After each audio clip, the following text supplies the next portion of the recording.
Sa itaas ng mga kabundukan ng Cordillera ay matatagpuan natin ang maliit na bayan ng Sagada. At sa gitna ng malamig at mahamog na mga kabundukan nito ay maraming masasarap na pagkain na naghihintay lamang matikman. Mula sa mga homemade yogurt na umano'y natutunaw sa bibig hanggang sa mga lokal na putahe na luto mula sa puso at tradisyon. Hindi lang ito basta food trip, kundi isang patikim ng kultura. Kaya sa videong ito, samahan nyo kaming tikman at tuklasin natin ang Sagada sa bawat subo.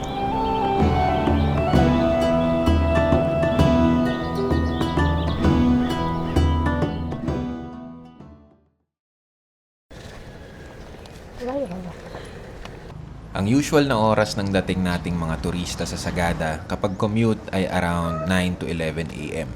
And what better way to start our first day by having a good brunch dito sa Sagada Yogurt House. Dito na tayo sa Sagada Yogurt House. Pasok tayo.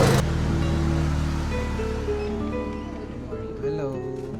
Ang Sagada Yogurt House ay isa sa mga local favorite food spots dito since the early 2000s. At tanyag dahil sa kanilang homemade yogurt. Bukod sa pagkain na ino-offer nila dito, kadalasang dinadayo rin ito ng mga turista dahil sa cozy, rustic na ambience at chill atmosphere na bagay talaga sa laid-back energy ng Sagada. Ganda rin ng spot nila dito, no? Yung place nila mismo. Yung cozy, tapos kaharap mo yung kalsada ng Sagada at mga bundok ng Sagada. Wow! Dumating na yung mga foods natin, guys. So, yung sa akin, tapa. Tapsilog, extra rice, tapos, uy, teka lang. Ano nga yung sa'yo? Spicy beef sandwich, Mexican style spicy sandwich. So, let's give them a try.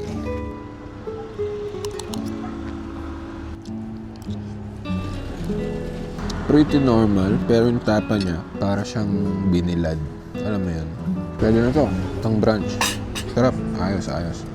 Kamusta yung sandwich mo? 10 over 10. Wow. Patikim nga ako.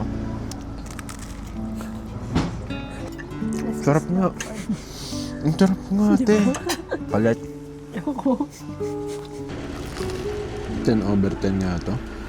Sarap. Masarap. Okay, for the main event. Yung talagang pinupuntahan dito sa Sagada Yogurt House, yung yogurt na. The perfect bite. May saging, may yogurt, may granola, may strawberry. Asim nga. Sarap. Throughout the years, Sagada Yogurt House has become something like a rite of passage for travelers exploring the area.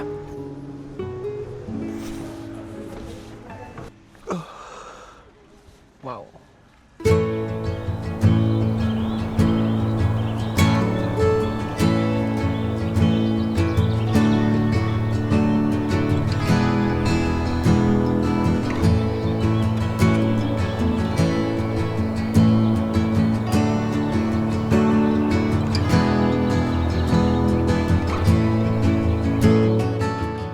Okay, next na kakainan natin ngayon is yung Gaya Cafe. Itong Gaya Cafe dito nag-shoot yung yung kina Angelica Panganiban. Talaga? Oo, yung movie na yun.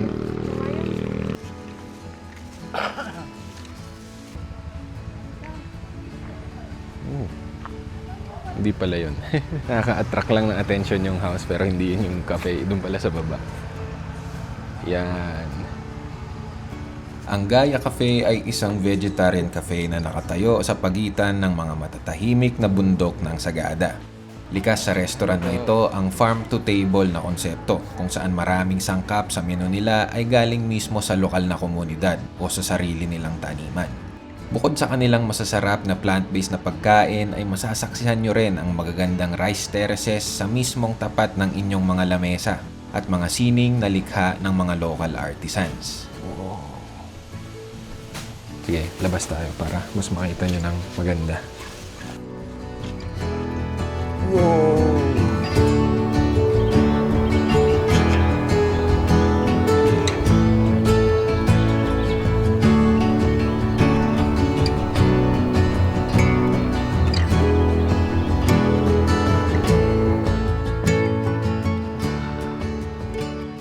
Okay, so Gaia Cafe, definitely check it out kung gusto nyong kumakain ng may ganitong view. Though, ang pagkain lang nila is yung pang mga vegetarian, ganon. So, just something to keep in mind. Dumating na yung ano namin, vegetable chips. Ito siya.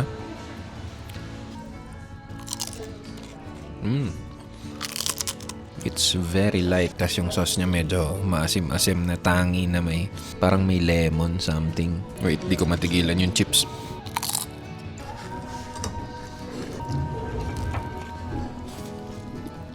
Sarap ba? Kailangan ito orderin pag kumain kayo dito. Gaia sandwich. Let's try the hot chocolate. Tablea. All organic. So yun na. Medyo mahabang lakarin siya mula sa mga homestay ng Sagada, pero if you're into vegetarian menu, long walks, o gusto nyo lang ma-explore at makita ang magagandang tanawin ng Sagada, then Gaia Cafe is definitely a must-try.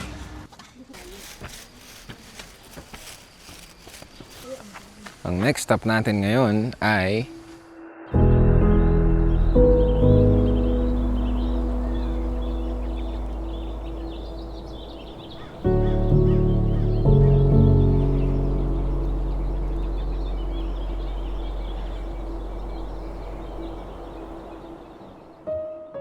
Okay guys, good morning. Ngayon nandito kami sa isang Wow Cafe. Isa sa mga tanyag na restaurants din dito sa Sagada dahil dun sa view ng Sea of Clouds na kaharap mo kapag kumakain. So dito tayo magbe-breakfast ngayon. So ayan, let's check out their meals.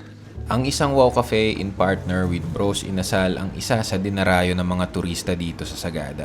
Mga pagkain nila na available dito ay chicken inasal meals from Bros Inasal at mga breakfast meals naman tulad ng pancake at mga tapsilog from Isang Wow.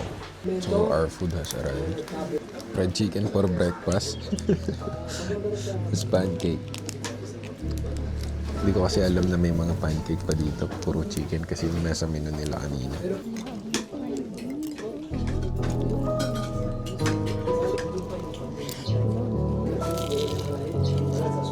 Jollibee. Sorry guys, di kami makafocus sa kain kasi yung Sea of Clouds, bumababa niya yung ulap. Para sa mga turistang hindi masyado into hiking or trekking pero gusto rin makakita ng Sea of Clouds, Isang Wow Cafe offers you that experience. Just remember to go here as early as you can because the place can easily get crowded, lalo na kapag weekends.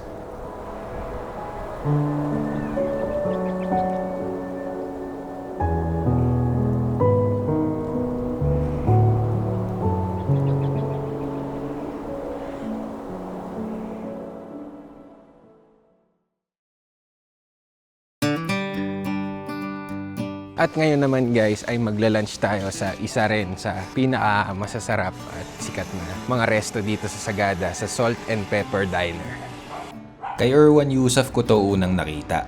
Their menu blends local Cordilleran flavors with international comfort food tulad ng pizza, sisig at marami pang iba. Okay, so yung vibe niya is parang yung Sagada Bistro. Very homey, very country style yung vibe niya. And yung food niya, I think country din. Bet talaga namin yung atmosphere dito dahil sobrang homey niya. Somewhat reminiscent of a cold mountain cabin. So, ang mga in-order namin is yung etag pizza, etag sisig, pork etag sisig, at saka yung herb inutom. Ang etag kasi nga pala, para siyang dried pork. Inasinan tapos binilad sa labas. Para siyang bacon. Try natin yung chicken inutom. Lasang rosemary. Classic lemonade. Okay, so dumating na yung etag pizza natin. Ang meaty niya. Sarap ng pizza. Parang kada subo mo, sumasarap siya na sumasarap. So, hindi mo matigilan. Muntik na namin maubos.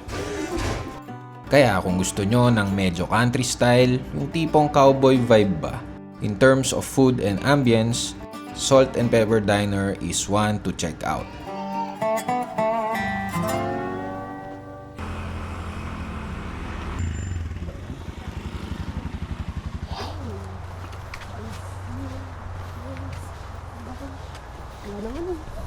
What a nice place. What a nice place. Wow. Trees. Whoa.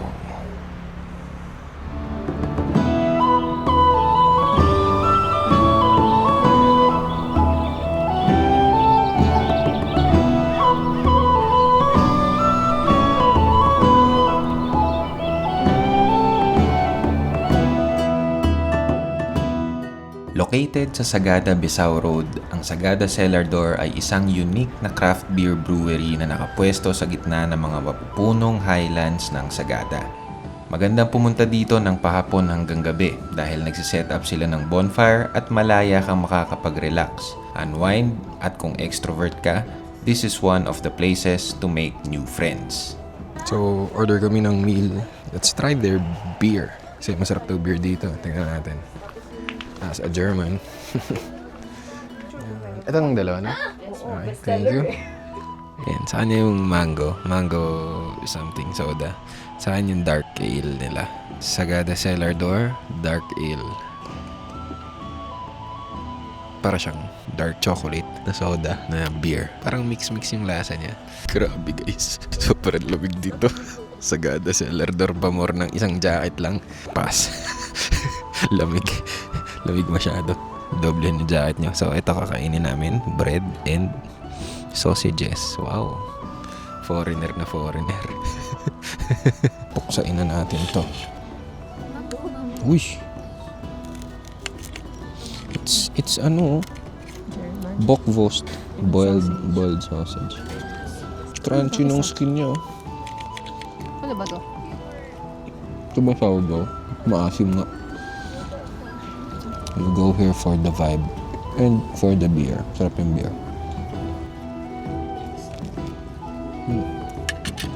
At dito na nagtatapos ang video natin na ito.